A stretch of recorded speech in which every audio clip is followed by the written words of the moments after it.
Hello YouTube and welcome to PHP tutorial number 26 in the PHP programming tutorial series. Now in this video, as you guys have been bugging me about a lot lately, we are going to start the MySQL tutorials. And we're going to cover MySQL for the next maybe 5 or 6 videos, go over the basic functions of MySQL. So hopefully that doesn't annoy anyone who doesn't really want to learn about MySQL. You can kind of skip through them. But yeah, this is number 1 and I hope you enjoy them. So before I start this video, I actually purchased a new microphone the other day. I was talking to my friend Brenny and he recommended this Blue Snowball microphone, and it's actually really good. The quality is fantastic, so thanks to my friend Brenny, all the videos will now be in high definition. So I'll link his channel in the description. He's a really cool guy. He makes Minecraft videos, so go to his channel, pay him a visit, leave a comment and subscribe, whatever. So let's continue with the first MySQL tutorial. So MySQL, SQL stands for Structured Query Language, and MySQL is a relational database management system, and that just sounds like a bunch of jumbo words just put together. But if you remember back in school, if you did Microsoft Access, I'm sure you did, as I covered it multiple times. It was probably the most boring subject in school, doing databases in Microsoft Access. If you remember when you did relational databases where you could link different fields and different tables together, that's kind of how the concept is in MySQL. You can link different fields together. It's a database management system, and you'll learn a lot about it in the next few videos. So if you look at MySQL, and if the applications that you currently code for because you're new in PHP, if they're not really complicated, then MySQL may seem kind of pointless to you. You might not really find a meaning, so you might not really find a place to use it. But it's actually used on most web applications across the web, like Wikipedia and Facebook and YouTube. All use MySQL to store the data, and that's because you can run queries and take data and put in data almost instantly without the user feeling any time loss or having to wait for anything. It's really convenient, and hopefully we can learn about it today and you guys will understand just how important MySQL is. So before we actually continue with this, you're going to need to have installed MySQL. So when you installed XAMPP, I told you guys to install MySQL as well. If you haven't got it installed, then go back and install MySQL when you install XAMPP, and it should be installed as phpMyAdmin. So if you go over to security, which we set up in video number 2, I believe, if you remember, we set up a password over here where it says MySQL super user, and we set user, actually the user is root, and we set a password. So if you don't remember your password, I think you probably have to reinstall XAMPP, but hopefully you remember your password. Mine was simply password, and we can continue. So you need to head over to localhost, and if you see down here in tools, you'll see phpMyAdmin. Now just click on that. Now phpMyAdmin is the web-based control panel for MySQL, so we can log in now, put password, and you'll be presented with this screen. It might look kind of confusing to you at first. There's a lot of things going on over here and over here, but don't worry, it will all become you'll be able to get used to using this quite soon. So the first thing that you'll see is on the left, you'll see a bunch of tables here. This is where our tables will be held. And you'll see all these random tables. If you have XAMPP, it might be different for WAMP and other Apache installations, but for XAMPP you'll see these tables.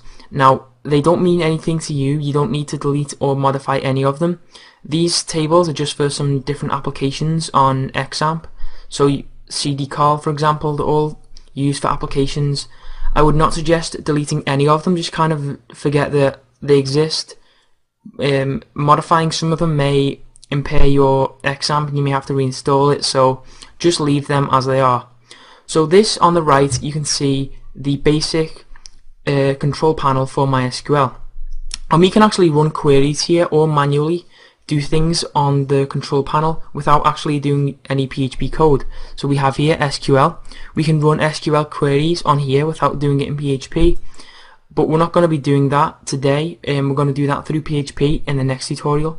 So what we're going to do is head over to here where it says databases, click on that. I'm going to create our very first database. Now let's just say that we run a forum, and each user needs to have an account. So we'll just call this accounts and hit create, and it says database accounts has been created. And if you look over here on the left, you'll see accounts up here on your databases. Click there, and what you can now do is create a table inside of this database. So our first table, it's going to be users, and here we need to specify the number of columns. So let's just try and think about this, how many columns we're going to need in our database. Let's just open up Notepad. We'll have Notepad++. Okay, so the first column we're going to need is ID, and that's because each user is going to need a unique ID.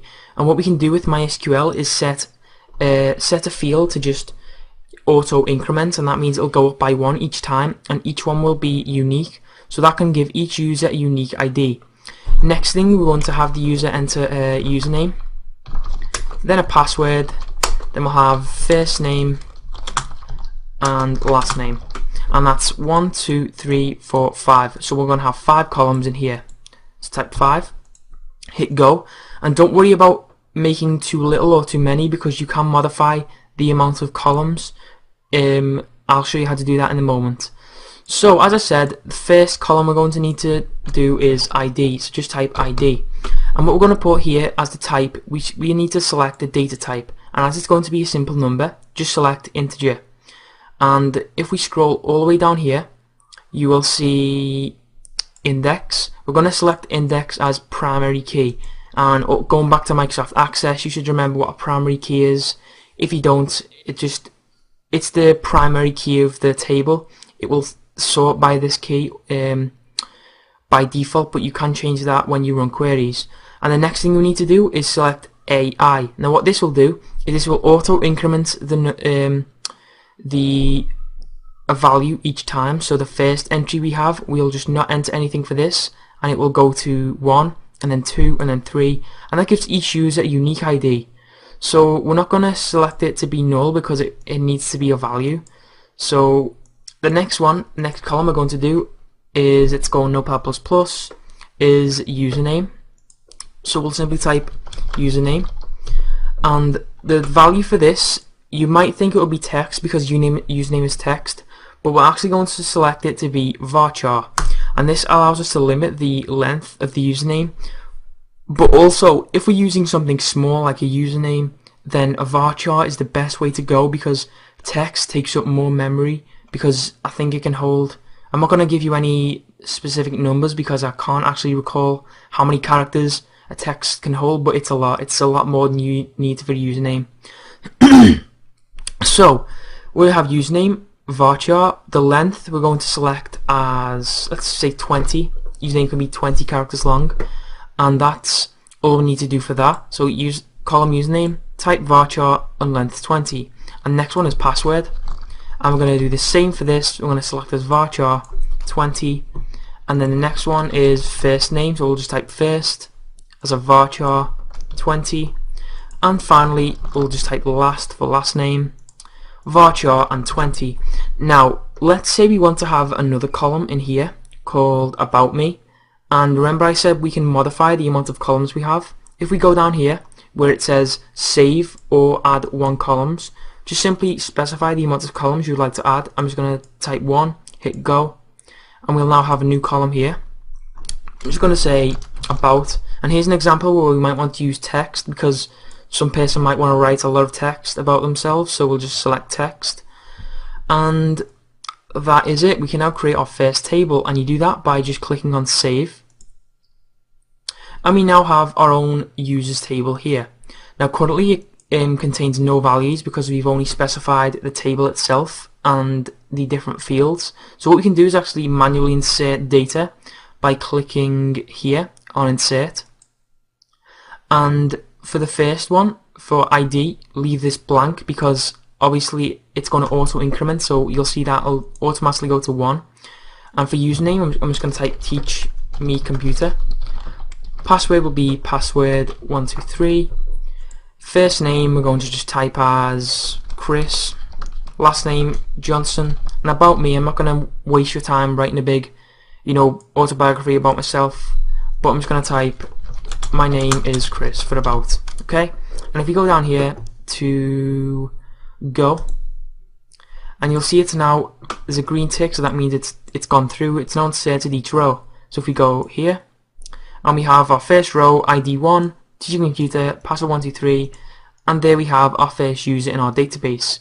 Now, that's not how we're going to do it each time. I'm going to show you in the next tutorial how to do it through a MySQL query and actually through a PHP page, so you can enter values on a PHP page and insert them into a database. So before I end this video, I'm just going to show you how to, I'm going to show you how to connect to the database first of all, our first little MySQL query.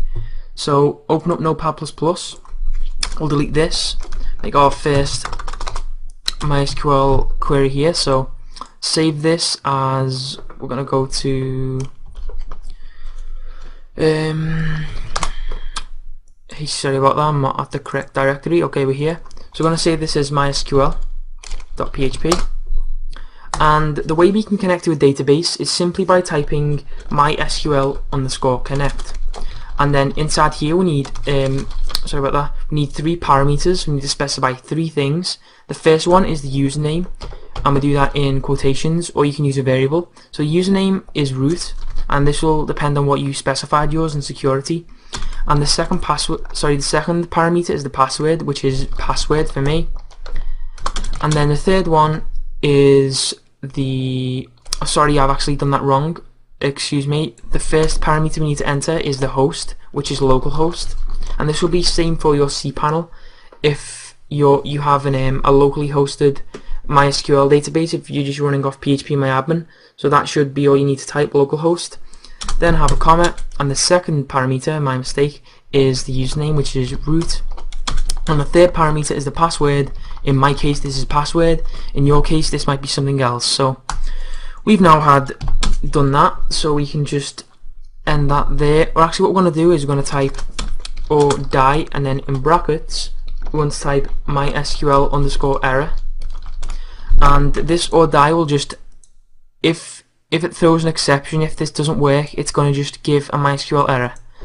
So we can end that there, save this, and we can now go to mysql.php, and you'll see we have no error message. However, if we go back on Notepad++, change the password to password1, hit save, and we're presented with an error. So that's the end of the first tutorial. Let's get a little overview on it. phpMyAdmin is on all cPanel. It should be on all hosts anyway, unless your host is like from dinosaur ages. So you should have phpMyAdmin installed on all hosts, such as in GoDaddy and Hosting24, whatever you want to use, and you can access it the same way by clicking cPanel. So by clicking phpMyAdmin, and you can manually run queries or manage your database and usernames, or you can do it through PHP, which I'll be covering in the next tutorial. So this has been kind of an introduction to MySQL and phpMyAdmin, but in the next video we're going to actually start looking at how we can use PHP to interact with the database, and all the kind of more fun aspects of this. So please like the video, it helps a lot. Leave a comment if you have any questions, and subscribe to the channel.